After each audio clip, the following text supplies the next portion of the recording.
here today to show you a couple of my favorite features in Traktor. I'm going to be talking about 4-deck mixing. I'll also show you some of my favorite effects and also show you how you can use Traktor with some really cool outboard gear.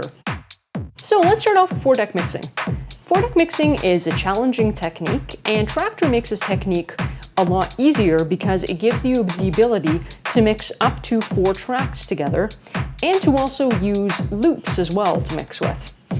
Creating loops is great for 4-deck mixing because it keeps your tracks from running into breaks or different parts of the song that you wouldn't want otherwise playing.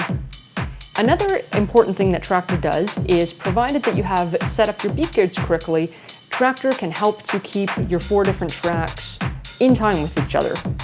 Now, one important thing when you're 4-deck mixing is you want to make sure that you're not putting together too much information or tracks with too many frequencies or too much instrumentation into the mix. We always start off when you're 4-deck mixing with one kind of like basic track to build around. So I have a loop here, and there's a lot going on. There's a bass line, we have mids, we have percussion. So as I'm selecting other tracks, I want to make sure that I'm choosing tracks that are going to complement this track. Another important thing is to make sure that any other tracks that I select are in key with the first track.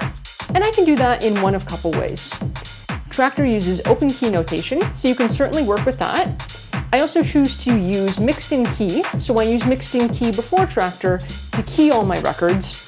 And using any harmonic mixing system, though, is going to make sure that your track sounds balanced and blended and that nothing's out of tune as you're mixing. So let's get right into the 4-deck mixing here. Next thing I'm going to do is I'm going to bring in my second track.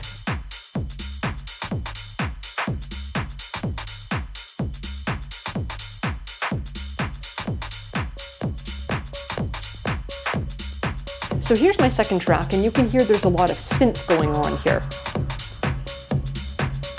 I'm going to bring in a third track with a vocal, and on my third track, I'm going to cut out some of the bass. I'm going to keep my mids and my highs going here. So here we go with the third track.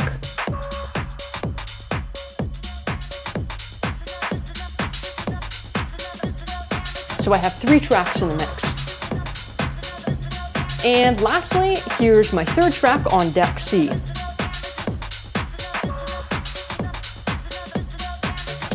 Now the last track I'm bringing in is fairly percussive. I'm going to cut out the bass, and I'm going to make sure that I have my highs and my mids enabled. Or, just turned on here so we can hear some of the highs and mids in the track. So there you go, 4-deck mixing. Now, let's move on to some effects here. So I'm just going to mix out of this quickly. We're just going to go back to that track that has a nice synth line here. So the couple effects that I'm going to talk to you a little bit about today are going to be ramp delay and reverb T3, as well as delay T3. And just give me 1 second here to bring up some more tracks. So when you're first starting off with working with effects, you want to choose tracks that are a little bit more minimal in nature. The reason is effects tend to take up a lot of space in the mix. So if you add on effects to a track that is already pretty busy, you're going to find things sound cluttered and can get congested pretty quickly. So when you work with a track that's like more percussive or has more space in it, it's perhaps a bit of a better choice for adding effects to, because you're going to find that the effect can take up that extra space in the mix there. Okay, so I'm just going to quickly mix in another track here.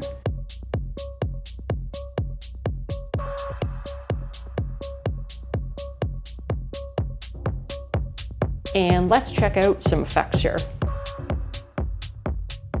So I have the ramp delay and the reverb T3 on effects 3 and 4. They're both single effects here. What I'm going to be doing with the ramp delay is I'm going to be turning up the dry wet as I make adjustments to the rate. Then I'm going to be bringing in the reverb T3. I'm going to be making adjustments to the size as I play around with the dry wet.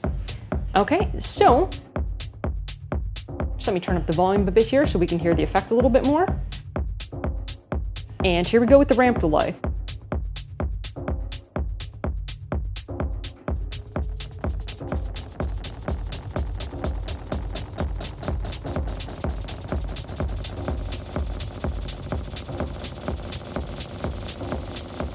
Let's add in some reverb.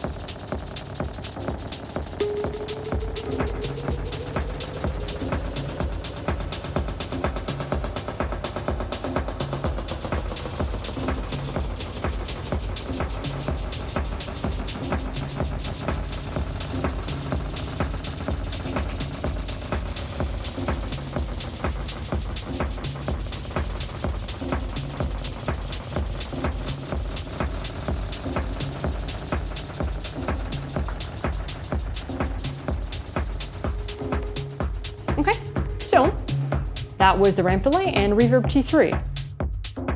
What I'm gonna do is just set up a quick loop here. And let's change up the track.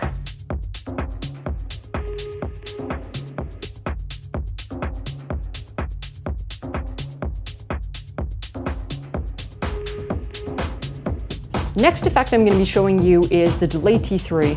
And this is an effect that I hear Richie Houghton use quite a bit, one of my favorite DJs. So I have this effect is set up on effect 2. It's on deck C right now. And what I'm going to be doing with the delay T3 is I'm going to be adjusting the rate as I adjust the dry wet. And this effect sounds great when it's used at the end of an 8-bar segment on kind of the last 4-bar phrase.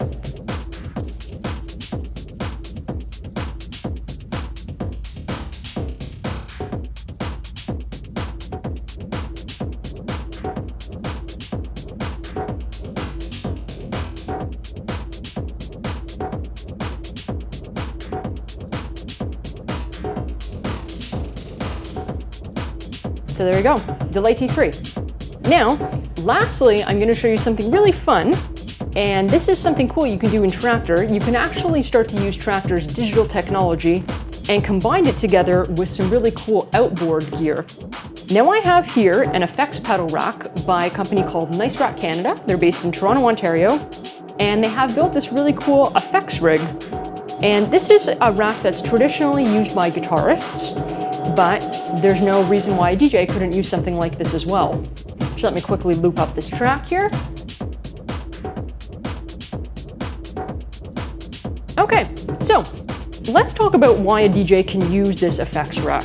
Now, one thing that Nice Rack Canada has installed on here is an impedance balancing box. And the reason why they've put this on is because generally these effects are used by guitarists, and the impedance of an electric guitar is different than that of a DJ mixer. So the impedance balancing box optimizes the audio quality of the effects rack so I can use all my effects together with the DJ mixer. I'm using on my effects rack a couple different effects by Boss. I have the reverb, the RV500, the digital delay, DD500, and the modulation, the MD500. These are great effects for DJs to use because they feature stereo in and out, which work really well with the DJ mixer, which also features stereo in and out. And the way that I have everything configured here is I have the send channel from the mixer going into the effects, and I have the return from my effects rack here going back into the DJ mixer. And I'm going to bring that up on my effects return channel here.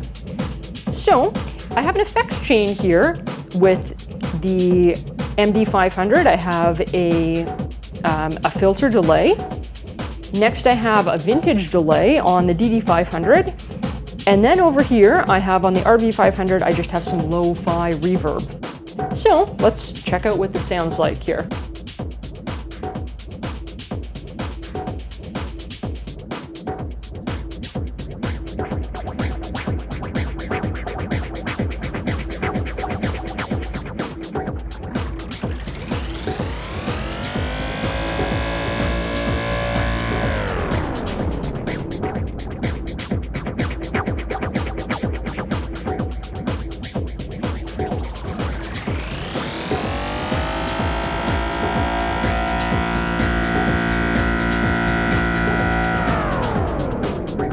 There you go.